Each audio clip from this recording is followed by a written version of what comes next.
all. I'm going to be talking about the biomechanics and how it's integrated with the lenticular extraction in predicting our post-operative outcomes.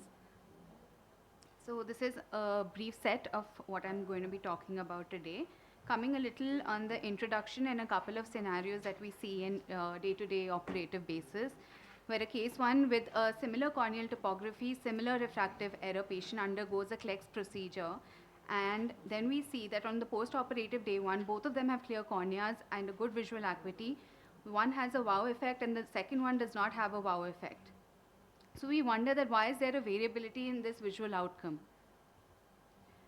So when we look into the intraoperative parameters, like an opaque bubble layer, which in case 1 was minimal and in case 2 it was a dense opaque bubble layer, which again led to an easy dissection, which led to the wow effect, and the dense opaque bubble layer led to a tough dissection leading to a suboptimal visual recovery. So on the literature review, a little bit on the ease of dissection, we know that the corneal deformation is directly proportional to the ease of dissection. So higher the deformation amplitude, it correlates with increased difficulty in the intraoperative dissection and parameters. And we can grade this as 1, 2, and 3 as mild, moderate, and severe. And as we all know that the opaque bubble layer forms due to trapped gas bubbles during the femtosecond cuts. And literature also shows that it's more common in steeper, stiffer corneas. And so this comes to a question where we have a knowledge gap, that there is literature which is lacking information regarding the correlation between biomechanics and OBL formation, and the ease of dissection and OBL formation, what impact does it have on our post-operative outcomes. This led to our research questions. The first being, can we predict the OBL based on preoperative biomechanics? And the second one, can we predict the ease of dissection based on preoperative factors and the opaque bubble layer and their impact on outcomes?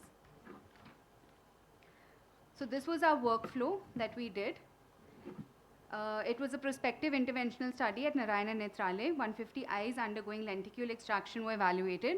Preoperatively, topography, biomechanics, and stiffness were evaluated. And intraoperatively, the OBL grading and dissection ease was seen, and postoperatively, the quality of vision and recovery were evaluated again. So coming to the results. So we developed a custom software which analyzed the intraoperative images, and it quantifies the OBL using a bright spot area, which is usually seen on the posterior surface of the lenticule, seen by the aura. Based on this, we classified the OBL from grade 1 to grade 4, grade 4 having the dense opaque bubble layer. And we saw significant correlations between the OBL and biomechanical parameters. So a higher SPA1 and a stiffer, thicker cornea and a lower CBI were associated with a denser opaque bubble layer intraoperatively. So using a logistic regression, we achieved a high predictive accuracy using these parameters as predictors for different grades of OBL. And this was assessed through the ROC curve analysis. So it helps in identifying high-risk cases like dense OBLs, which made us think if we can build an AI-based model for OBL prediction.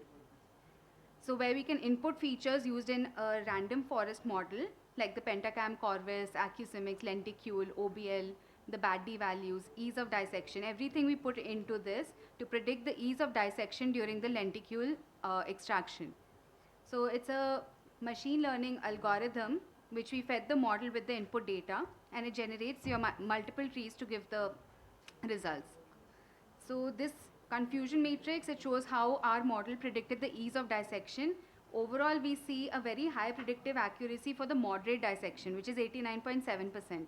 So it helps us differentiating borderline or challenging cases.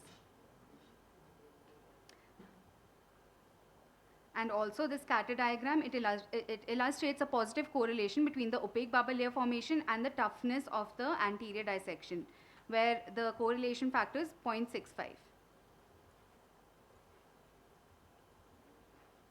So we see that in a dense opaque bubble layer with a tough dissection, visual recovery was slower, likely due to stromal inflammation and edema, with a no wow effect on the postoperative day 1.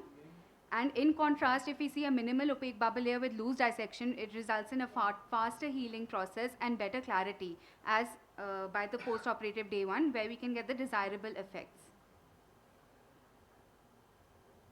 So this helps us to look into the future directions, where we can see that if we have a lower corneal stiffness with a minimal intraoperative OBL and loose dissection, it can lead to much smoother surgeries. And in contrast, if you have a higher stiffer cornea, a dense opaque bubble layer, you will have a tough dissection. Based on this, we can actually customize our laser settings based on these biomechanics preoperatively, which can give us a more precise outcome post-operatively. So we have to move towards a more precision refractive surgery.